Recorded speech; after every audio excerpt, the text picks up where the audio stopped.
multi-million pound big deal, sweaty palms, 30 minutes to change what felt like the direction of my life. We've got the green light. Biggest loss I ever had in the first 3.5 years was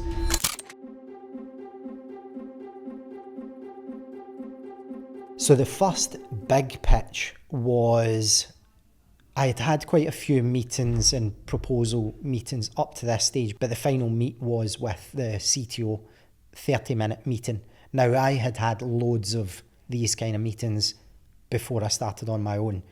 Should have been easy, should have just been going through the motions, but I had sweaty palms, 30 minutes to change what felt like the direction of my life. And he turned up 14 minutes late to that 30-minute meeting.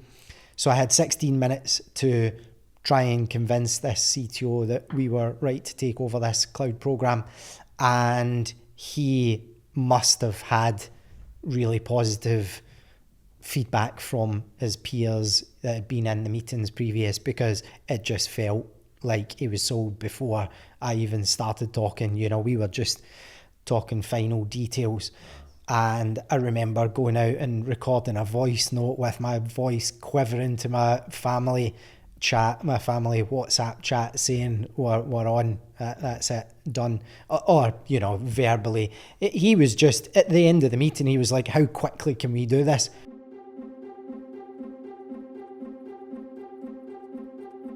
So it would have been just over a year after I had started.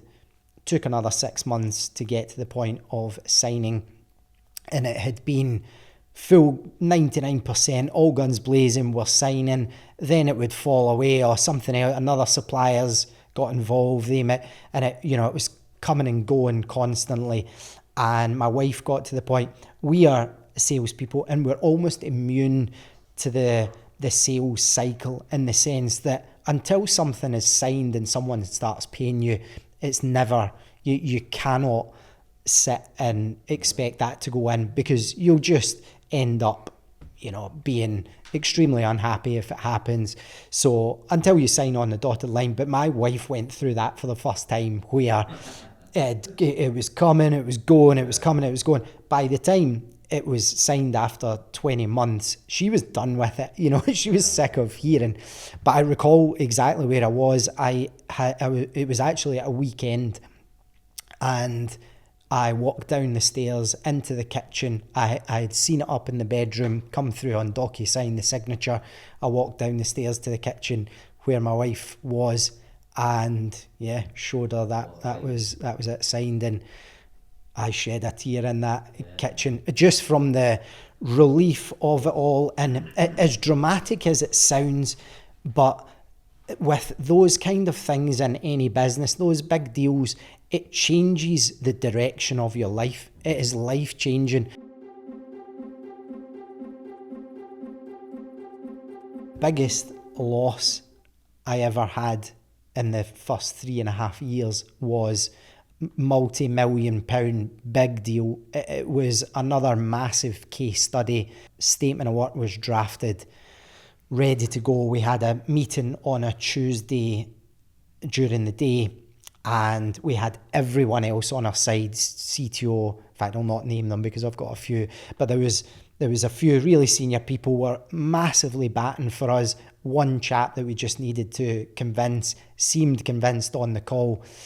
And then on that Tuesday night, we learned, no, they're sticking with their existing supplier. When that happened on the Tuesday night, we found out, and I took the rest of the week off. I never used to do that. I was just, and I never banked on it, you know, until we signed. I never banked on it, but I just needed time to just get over it. And that Wednesday, Thursday, Friday, I was at the cinema, I was at the pub, I was going to see a couple of friends, I was having brunch, I was doing everything for those 3 days.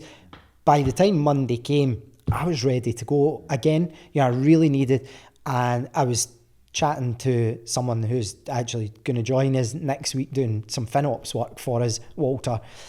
I went for lunch with him on Friday, and he does exactly the same. But even when he wins work, he'll take a couple of days off just to sort of, come down a little bit, because it can actually make worse decisions. Yeah, and you get solely focused, you really put all your effort, energy, soul into winning that thing, that whether it goes good or bad, you just need a couple of days downtime just to, obviously, if you're super busy, then you're not going to take it and you can pick and choose, but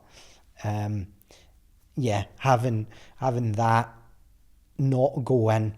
But there is still a possibility next year of that we can get that, so all is not lost. But it still hurts, even though we are immune to these things, it still hits you for 6, and then you go again. Simon Cooper, that we both know, he used to say, whenever a deal went wrong, he would say it was a Thursday, he would say, you can either mope around for the rest of the afternoon and tomorrow and come back on Monday and get cracking working, or you can just get cracking working again. And it's so true. It's so true. Because unless you're going to hand in your notice there and then, you're going to start working again on Monday, so why bother worry? But you need to build that immunity. The only time I really have downtime is at Christmas, because most companies are almost closed down at Christmas time, so nothing really happens. But I've got quite a funny story over Christmas times. So the first Christmas after I had started out on my own, the day before we left, I always go up to Scotland, visit friends and family, and the day before we left, I had this insurance company that said it got this super urgent piece of work, but we have to sign it before Christmas if we're going to do it. So that day before we left, I was doing everything I possibly could, but it rolled into the day of the 8-hour drive up to Scotland. I was in service stations making calls. I was in a lay-by tethering my phone to my laptop to do a Teams call. I was writing a contract as I was in the car. And it was a great feeling, because I was going up to see my friends and family. We had won that piece of work. So that was the first Christmas. The second Christmas was the big piece of work, the first massive deal that we were 99% about to sign. So the second Christmas, we are driving up, and I got a call to say, we've got the green light, we're ready to go. And I was having another few calls and sending contracts again at service stations on the way up to Christmas. And my wife used to say, we need to be travelling up to Scotland more, because every time we get in this car for that long drive, you're getting good news. I do say people buy from people. Everyone knows that. People sell to people. The people that I do business with now, I would go out for a beer, dinner with, gladly, would really enjoy the night.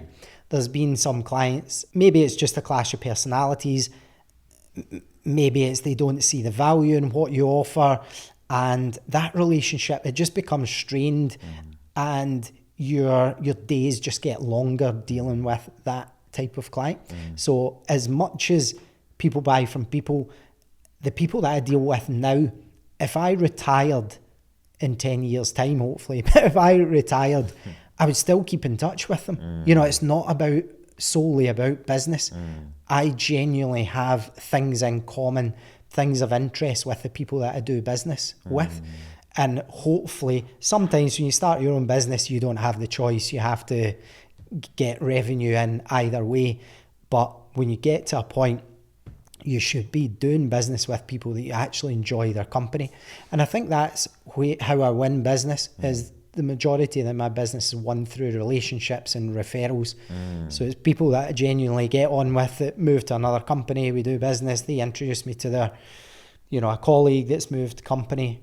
So I think that's where we win a lot of our business, is just people that you get on with.